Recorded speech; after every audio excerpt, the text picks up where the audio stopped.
The landscaping truck rolled up before sunrise. By 6:15 a.m., the mowers were cutting through the memorial garden. They mowed down wildflowers, toppled plaques, and snapped flagpoles like twigs. Nothing was spared. The sound of the engines tore through my sleep. When I reached the garden, I couldn't breathe. 47 names. 47 families. What have they done? 14 bronze plaques lay cracked in the dirt. 3 American flags were trampled beyond recognition. Yes, the violation is resolved. That weed patch is finally gone. Send the invoice to the HOA. I want the board to see. We're serious about standards. She called it weeds. She called their lives weeds. Laura Collins hung up, satisfied. In her view, it was just unapproved landscaping, nothing more. But she had just committed a federal crime, and the evidence was lying at Jason Reeves' feet. Jason left the desecrated garden and drove straight to the HOA office. He burst through Laura Collins' door without knocking. You sent them. You sent that crew to destroy the memorial. I assume you are here about the weed patch, Mr. Reeves. The violation was clear and properly addressed. That garden honored 47 fallen soldiers. You trampled their names into the dirt. Honor, it was an eyesore. The HOA enforces property standards. Expect a bill for the cleanup. You'll regret this. I promise you that. Jason turned and left, his jaw tight. Outside, he pulled out his phone and called Mike Henderson. Mike, it's gone. They mowed down every flag, every plaque. I'll get the men. We'll be at the post in 30. Mike's voice was steady, but Jason could hear the fury. Within the hour, a dozen veterans gathered, ready to stand. The veterans gathered at the churned earth where the garden had stood. Mike Henderson stood silent beside Jason, scanning the wreckage. We'll rebuild. But first, we make sure this never happens again. Jason pulled the federal designation from the post's records shelf, a Department of Veterans Affairs certificate, stamped and official. The garden was designated under federal law. They just violated 38 U.S.C. Section 2410. He dialed the VFW federal liaison, a retired colonel who knew exactly what laws protected that ground. Sir, I need to report a federal crime. Our memorial garden was intentionally destroyed by the HOA. At the HOA Clubhouse, Laura Collins briefed the board with the self-satisfaction of someone who believed she'd just cleaned up a mess. That weed patch is finally gone. We'll bill the troublemaker for the violation and set an example. Laura, are we certain this was legal? That looked like a memorial, not weeds. Legal? I make the rules for aesthetics here. He'll pay the fines or we'll lien his property into oblivion. Within hours, the VFW federal liaison filed a formal report with the VA Office of Inspector General, citing 38 U.S.C. Section 2410 and 18 U.S.C. Section 1369. They're going to act. The liaison says this falls under federal criminal statute. At the HOA Clubhouse, Gerald Foster's phone buzzed. A call from the county clerk. Someone had filed a federal inquiry. Laura, a federal inquiry about the memorial. This could be serious. Federal inquiry? It's a weed patch. They're bluffing. I'll handle it. At the VFW post, Jason sat motionless, coffee growing cold, phone in hand. The call came at 3:02 p.m. The liaison confirmed. VA OIG had acknowledged the report and was mobilizing. Yes, sir. We'll stand by and provide whatever you need. Laura Collins remained oblivious, already planning the next board meeting, utterly unaware that federal agents were en route. The machinery of federal law enforcement had begun to turn, and it would reach her doorstep by sundown. At 4:47 p.m., 2 dark green SUVs rolled up to the HOA Clubhouse. Agent Maria Torres stepped out, badge visible, flanked by 3 officers in tactical gear. I am Agent Torres, Virginia Office of Inspector General. We're investigating the intentional destruction of a federally protected memorial. Where is Laura Collins? Gerald Foster stammered, face pale. Before he could answer, Laura Collins pushed past him, pink blazer like a battle flag. You have no authority here. This is private property, a community clubhouse. Leave immediately. Under 38 U.S.C. Section 2410, destroying a veteran memorial is a federal crime, and this investigation gives me jurisdiction. Step aside, ma'am. Jurisdiction. It was an eyesore, not a memorial. Our HOA codes supersede any. This facility also received $2.4 million in federal community development grants. That makes it subject to federal oversight. Move, now. Laura's confidence cracked. The word federal hung in the air like a verdict. Gerald stepped back, already defeated. Officers, secure the perimeter. No one leaves without authorization. This is now a federal investigative site. The officers moved past her, tactical gear brushing her pink sleeves. Laura Collins stood rooted, her authority dissolved in seconds. Inside, Agent Torres pulled a thick binder from the filing cabinet. The cover sheet read, Federal Community Development Block Grant, $2.4 million. This clubhouse was built with federal dollars, Mr. Foster. That gives us the right to federalize it as part of our investigation. Federalize. You can't just take our clubhouse. This belongs to the community. Under federal asset forfeiture law, property used in or facilitating a crime is subject to seizure. Your community will need a new meeting hall. She signaled the officers. Within minutes, they began escorting staff and board members out, their steps echoing in the emptied hall. An officer taped a red-lettered notice to the front door. Federal seizure, property of the United States pending investigation. Yellow crime scene tape stretched across the portico, sealing every entrance. The building was no longer a clubhouse. Across the parking lot, Jason Reeves leaned against his truck, VFW cap pulled low, watching in grim silence. On the clubhouse steps, Laura Collins stood immobilized. Her pink blazer, once a badge of authority, now just a bright beacon of defeat. By sundown, the HOA clubhouse had become a federal crime scene, and the true cost of mowing down 47 names was just beginning to dawn. This isn't over. I'm calling our attorney right now. They can't just seize private property with a piece of tape. Laura, the lawyer says to stay calm. We need an emergency board meeting, not a lawsuit. Our grant money is at risk. Risk. They just stole our clubhouse. We sue them into oblivion. I don't care what it costs. Gerald Foster called an emergency board meeting in a neighbor's garage. The board was shaken, but Laura's rage filled every pause. 47 names. She never had the right to touch them, but watching her clubhouse get sealed still feels hollow. You did the right thing, Jason. They'll think twice before touching another memorial. By nightfall, neighbors gathered at the gates, some clutching HOA flyers, others waving small flags in solidarity with the veterans. A young woman held a sign scrawled on cardboard, "Honor their sacrifice, not your landscaping." The community was choosing sides. That evening, the VFW post was quiet. Jason and Mike monitored the news, waiting for the legal countermoves they knew were coming. Laura Collins had already instructed her attorney to file an emergency injunction. The battle over 47 names was only beginning. The emergency board meeting convened in a neighbor's garage, folding chairs scraping concrete. Laura Collins stood at the head of the card table. We are not going to roll over. We fight this seizure with everything we have. Laura, the federal government is involved. If we lose, the HOA could be liable for millions. We need to think of the residents. Think? That's all you've done, Gerald, while you were thinking they stole our clubhouse. I am done waiting. 2 board members nodded in agreement with Laura. The other 3 stared at their shoes, unease spreading through the cramped garage. I've already lined up an attorney, a specialist in property disputes. He's agreed to challenge the seizure on an emergency basis. Fine, but I am putting it on the record. I want us to explore settlement. This could backfire. The vote was 4-3. The HOA officially retained the lawyer. Gerald signed the retainer, but his hand was shaking. Run every angle. I want to crush this Reeves and his veterans.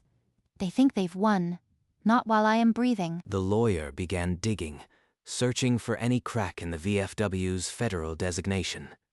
The fight was now in the courts, and no one was backing down. The HOA's lawyer filed an emergency motion within 48 hours.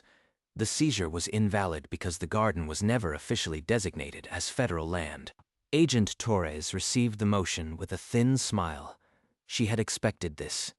The VA's archives held a perfect counter. The HOA is claiming our designation is invalid. Let's show them the original certificate, the survey, and the 2018 Federal Registry entry. Within 2 hours, the VA's response landed on the judge's desk, a binder containing the 38 U.S.C. Section 2410 designation, dated and signed by the VA secretary. The garden was listed on the National Registry of Military Memorials. The HOA's lawn rules don't supersede federal law. The judge reviewed both filings and denied the HOA's motion within the day. The seizure was lawful. The investigation would continue. They tried to bury us in paper, but the truth held. 47 names are still on the record. The yellow tape still stretched across the clubhouse doors, immutable. The HOA's first counterattack had crumbled in a day. Denied, that's impossible. I want an appeal filed before morning. This is not how it ends. Agent Torres filed the judge's order. The seizure stood firm, and the probe into Laura Collins' personal orders was just beginning. Laura Collins began working the phones, spreading a new narrative. The memorial's federal designation was fraudulent, planted by Jason to extort the HOA. That veteran planted fake documents. He's been scamming this community for years, and now he's costing us millions. Within hours, Jason's phone erupted with venom. Anonymous messages called him a fraud, a traitor, and worse. He sat on his porch, reading aloud a message. "We know where you live, liar. The garden wasn't real." The words cut sharper than any blade. 47 real names, real lives, and she's turning them into a weapon. We're not letting them intimidate you, Jason. I've got 20 volunteers ready to stand watch at the garden site, day and night. At dawn, they took their posts. Veterans in caps and jackets formed a human fence around the churned earth, silent and immovable. Some neighbors honked and waved flags in support.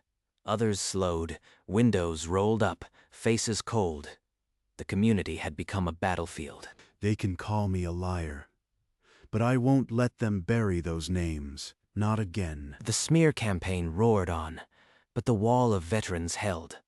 And quietly, the federal probe into Laura Collins' orders continued to tighten. Agent Torres called Jason to a small room inside the seized clubhouse. A laptop sat open on the table. We recovered a deleted email, Mr. Reeves. She knew the garden was protected when she ordered it destroyed. On the screen, Laura Collins' own words stared back, black and irrevocable. Clear the flower bed and remove the plaques. I know it's a veteran memorial, but it violates HOA Code 4 to 12. She knew. All this time, every lie she told the board and the media, she knew it was a federal crime. This turns a property dispute into a willful felony under 18 U.S.C. Section 1369. She's facing up to 10 years in federal prison. The email was dated 2 days before the lawn crew arrived, CC'd to the landscaping contractor with the subject, "Mow the memorial." She had every chance to stop. Instead, she put it in writing. The room fell silent. What had begun as an act of bureaucratic arrogance now sealed her fate. The federal prosecution of Laura Collins was no longer a possibility. It was an inevitability. Laura called an emergency board meeting. This time, the air was thick with panic, not defiance. We need to say the email was doctored, that it wasn't my account. If we all stick together, they can't prosecute. You are asking us to commit perjury, Laura. The board won't do that. You think they'll spare you. You are president of this HOA. You'll go down right alongside me. One by one, the board members shook their heads. Laura Collins was on her own. That evening, Gerald Foster made a call he hoped no one would trace. He asked to meet Jason Reeves alone. Mr. Reeves, the HOA wants to make this right. We'll pay for the full restoration of the garden if you drop the charges. You want me to let her walk? After everything she did? She'll be forced to resign. We'll pay every cent. But if the HOA collapses, hundreds of families suffer. Jason stared at the man who'd let it all happen. The offer was generous, but justice for 47 names wasn't for sale. Jason walked back into the VFW post. Mike and half a dozen veterans were waiting, their faces lit by the dim bar light. You look like a man who's been offered something he doesn't want. Spill it. They want to pay for the garden. Money to make it all go away. But what would that say about us? I knew Tommy Vega, Jason. His name was on that plaque. He didn't die in Kaysen's son, so some HOA bully could buy her way out. Other voices joined in low agreement. Not for sale. Not our fallen. The room became a quiet furnace. She called them weeds, but they're not hers to dismiss. They're ours to defend. I am not taking the money, Mike. I am calling Torres right now. We're going to see this through. He pulled out his phone. The number was already dialed. Agent Torres answered on the first ring. Agent Torres, the settlement is off. I want her prosecuted. For all 47. Torres's voice was steady. Understood, Mr. Reeves. I'll inform the U.S. Attorney. The criminal case will proceed. The line clicked dead. The HOA board gathered one final time, this time to sever the limb. A motion to remove Laura Collins from all committees passed unanimously. Effective immediately. Laura Collins is stripped of any authority. We cannot let one person's actions destroy this community. You'll regret this, every single one of you. I am suing Reeves for defamation, and I'll take this whole HOA down with me. Within hours, Laura contacted a personal attorney, a notorious litigator, willing to take the case on contingency. The suit alleged slander and emotional distress. The complaint was drafted. Jason Reeves had publicly branded her a criminal, causing irreparable harm to her reputation. She demanded $5 million. A process server found Jason at the garden site, handing him the thick envelope without a word. She mowed down our dead, and now she's suing me for telling the truth. Gerald Foster saw the lawsuit as the final straw. He issued a public statement. The HOA did not sanction Collins' actions and would cooperate fully with federal authorities. Jason, I am sorry.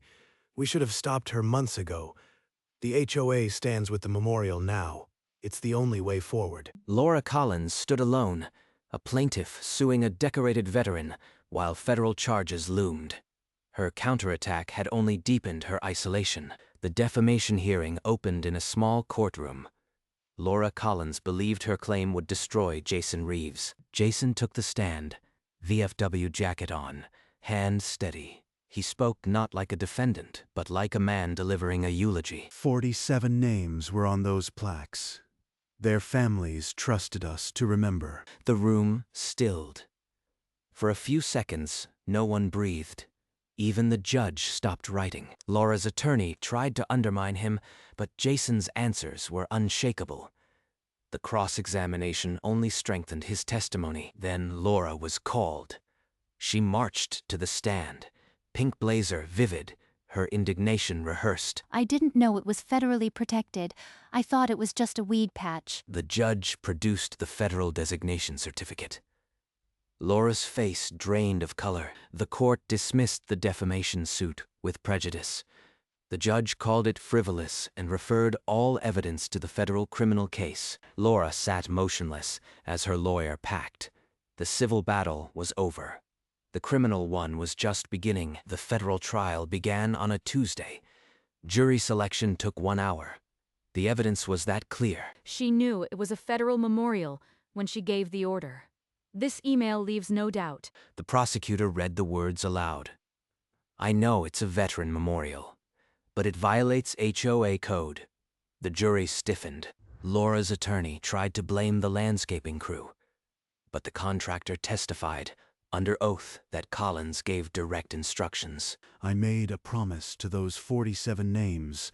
I am keeping it today. Gerald Foster, called as a witness, confirmed the board's cooperation and handed over every record.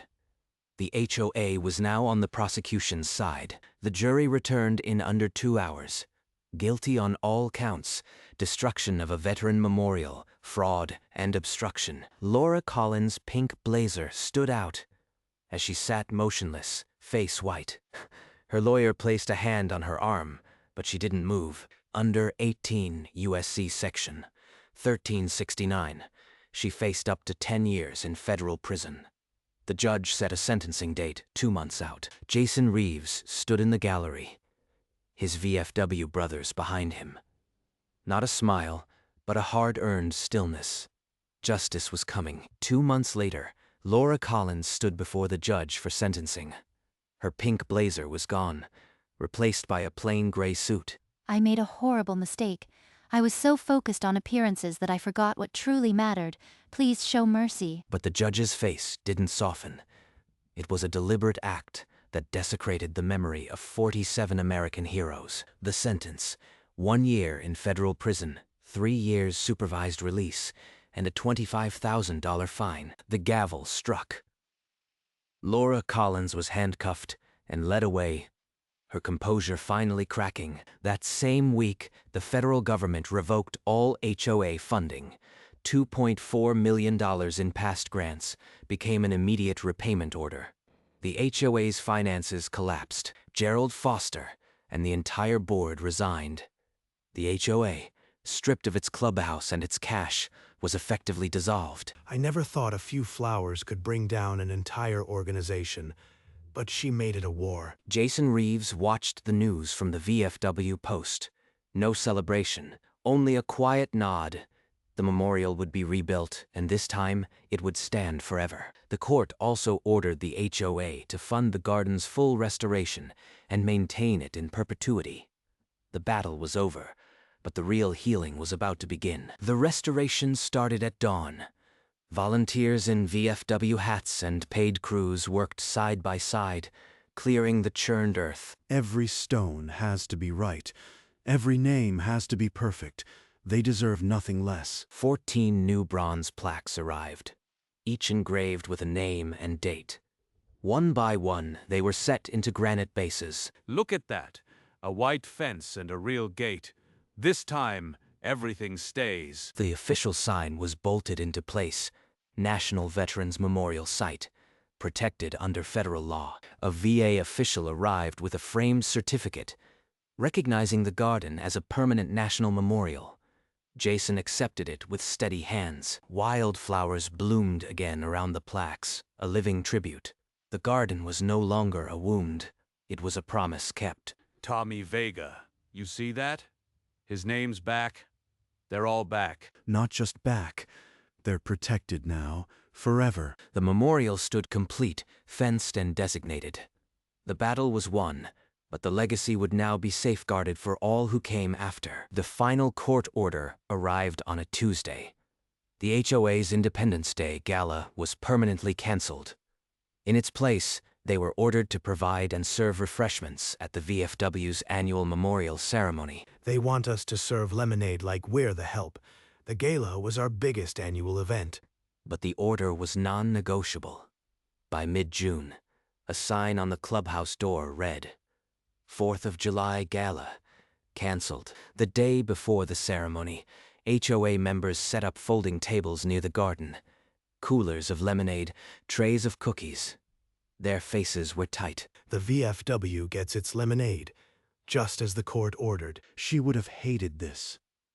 That makes it right. On the 4th of July, the garden hosted its first federally protected memorial ceremony. Veterans in caps stood at attention, flags snapped in the wind. Behind them, HOA members stood at the refreshment table, pouring drinks under the summer sun. The power had shifted completely. Jason read the names aloud. 47 echoes across the garden. The lemonade stayed cold, and the HOA stayed silent. The gala was gone forever. In its place, a ceremony that could never be mowed down again. The new 4th of July tradition had begun. After the names, Jason stepped to the podium. The crowd of veterans and neighbors fell silent under the midday sun. 47 of our own never came home. But today, on this ground, they are not gone. They are not gone. They are remembered.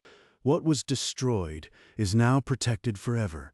This garden belongs to them, not to any HOA, not to any bully, only to the fallen. A lump caught in his throat, but he stood straight.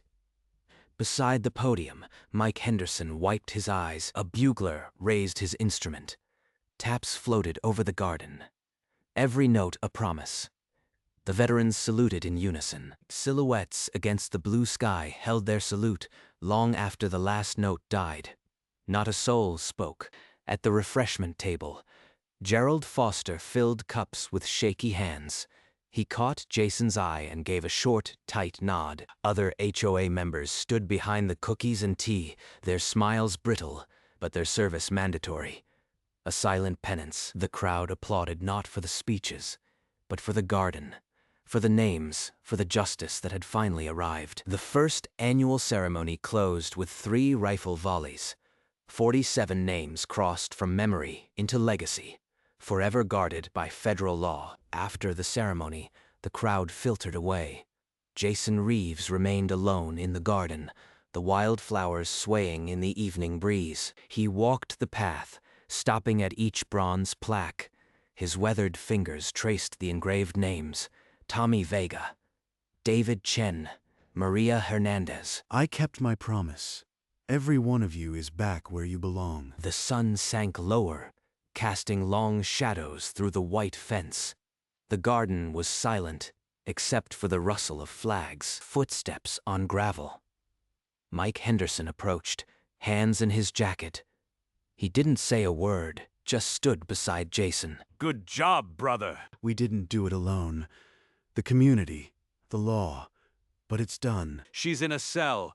The garden is safe, and the HOA is serving us lemonade for eternity. Their quiet laughter was a release. Then they fell silent again, watching the flags catch the last light. Jason's eyes lingered on the final plaque. 47 names, now visited, remembered, protected, forever. The memorial stood quiet under the deepening sky. Every name, a sentinel. Every flower, a promise kept. A simple frame on the gate, the Federal Protection Clause engraved beneath the seal. No more HOA codes. Only statute. Jason Reeves adjusted his VFW cap and took one long look. The pain of that dawn had become the peace of this dusk. He walked to his truck, his silhouette dissolving into the gold. The garden did not need him anymore. It was whole. The flags stirred in the breeze. 47 names catching the last light. Wildflowers, plaques, and the fence, everything in its place. Inside the frame, the date of designation, the signature of the secretary. Irrevocable. And when the next 4th of July came, the HOA would pour the lemonade, and the veterans would stand in silence, and the bugle would sound. But that was tomorrow. Tonight, only the stars watched over the memorial. And that was enough. 47 names now, and forever. Home. The camera lifted to the American flag, backlit by the rising moon. Fade to black.